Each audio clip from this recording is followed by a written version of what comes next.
Hello and welcome to another episode of Play Cool Songs. Thanks for joining me today. We're going to check out a bluesy jazzy tune from John Cleary and the Monster Gentlemen. This is When You Get Back.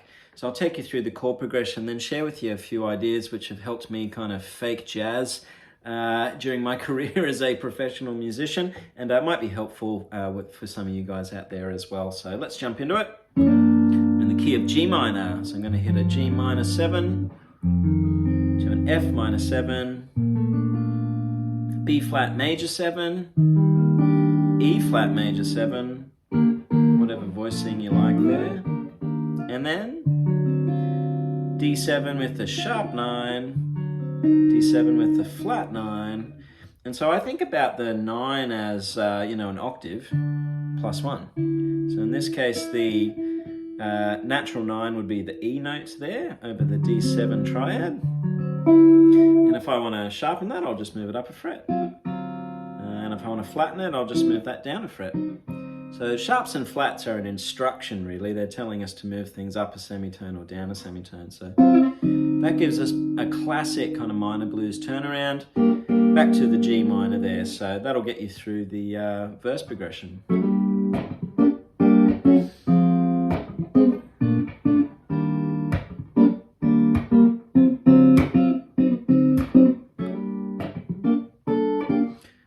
And I'll try a few different, voicings within that range.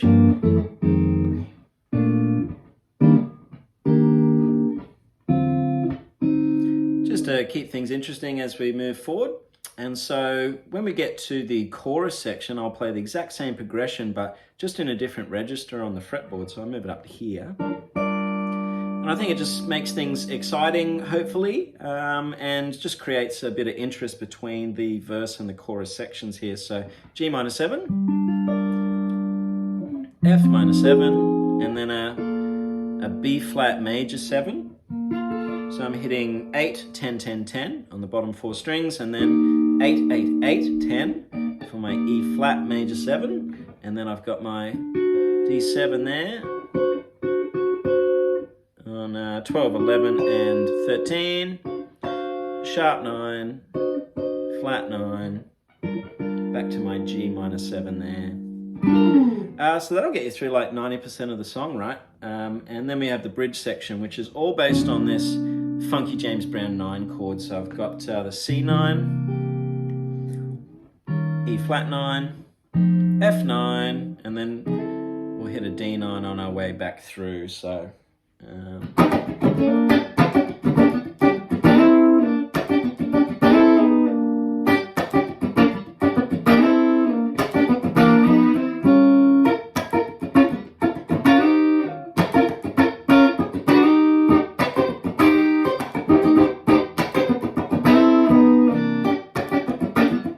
okay, and that's where they're repeating that line, that she lied, just to really drive that home. And then that's kind of it, except for this riff, which will bookend the song and introduce us into that solo section as well. So that's all coming out of shape 1.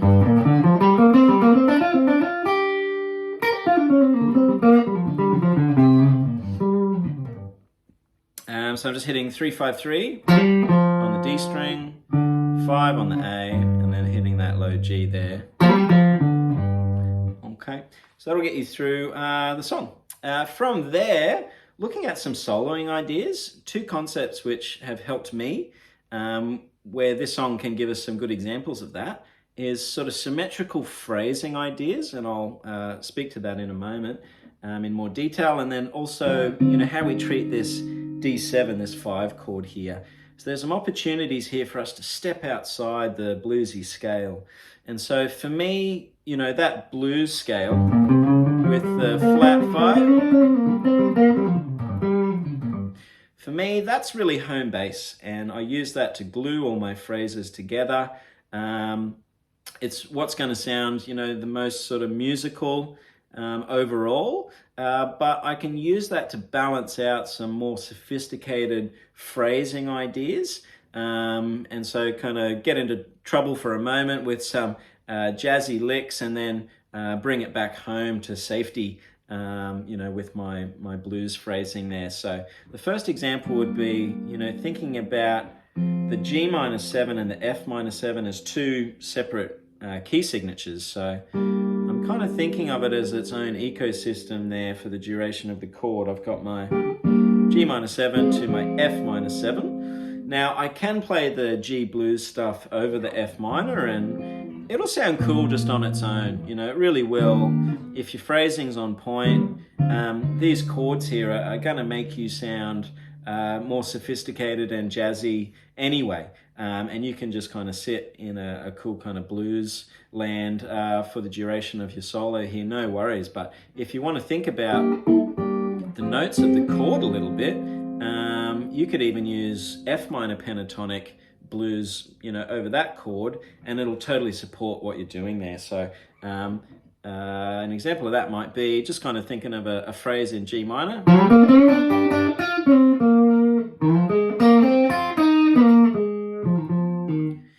So I can really just play the same line over it.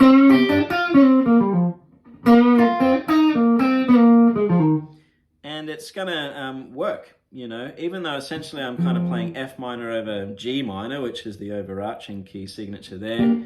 For the duration of F minor, I can get away with F minor licks, right? So another example might be just kind of thinking of the arpeggio notes here, so I'm not getting too complicated. I'm just letting the notes of the chord kind of guide me.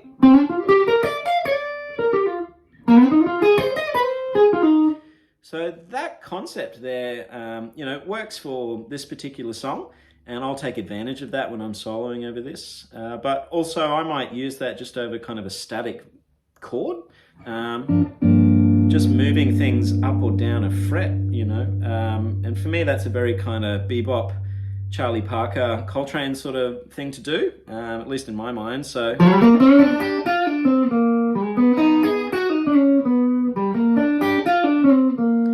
trying to keep the example, you know, kind of simple, but for me, I'll just step out, you know, for a moment and then back in. And it'll tweak the ear a little bit and just kind of hit on some altered tones. And, you know, it just kind of sounds interesting to me. You know, I won't always do it in every song, but it's just a little trick that I've developed over the years, which works for me, you know, in my improvisation. So the other concept which I share with you here is just thinking about that 5 chord and what we can do over that. So again, your bluesy G minor stuff is just going to work so nicely over that, and the chords themselves are going to make you sound fancy. But if I take you know, an altered scale approach, for me, learning the melodic minor kind of helped me unlock this sound in a big way. And as I've alluded to in you know, earlier videos, superimposing scales that I know really well into a new context for me is just, you know, such an easy way to kind of unlock these sounds. So for me, in that D7, in that moment there, the altered scale is really E flat melodic minor. Right, and so I kind of got this from the Don Mock book around melodic minor, and his books I have there on symmetrical scales, harmonic and melodic minor, I found really useful. You know, the trick is then to use that scale over the D7.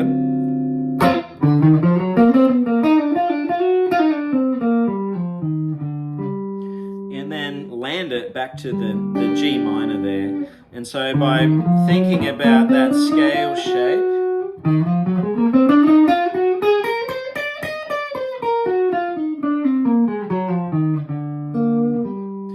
I can just get to an altered sound very easily, which is something I want to do when I'm kind of feeling that Robin Ford moment.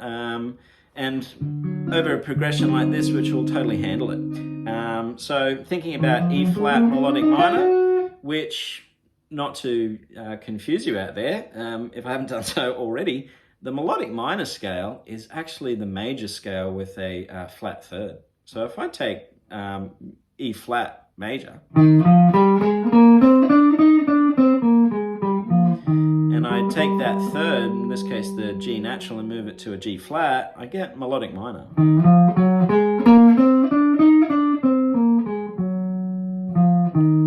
Right, so, and then back to my G minor there. So for me, that's only going to happen, you know, over that altered 5 sound, but it's just a cool tonality, you know, and something which you can throw in there with a little bit of work, just kind of working out, you know, 2 or 3 licks in a melodic minor, you know, and it might just start with you just playing the scale. And then there I am, you know, or maybe you just want to introduce it for a moment.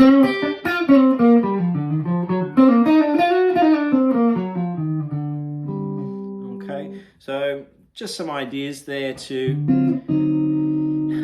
add to your bluesy phrasing, which, you know, when I listen to, you know, Wes Montgomery and Benson and, you know, Grant Green and stuff, I mean, the blues is such a foundation in what they're doing.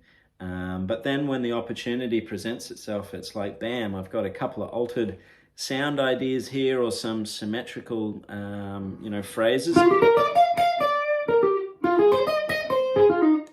you know, which I can just kind of pick these musical devices that work over certain things happening in the chord progression, right? So this is a great song to practice that kind of stuff on. It's bluesy enough to feel comfortable, but then just offers you these jazzy moments that you can take advantage of. So yeah, thanks for tuning in. If you have any questions about that, please let me know. Otherwise, I'll catch you for the next one. Take care.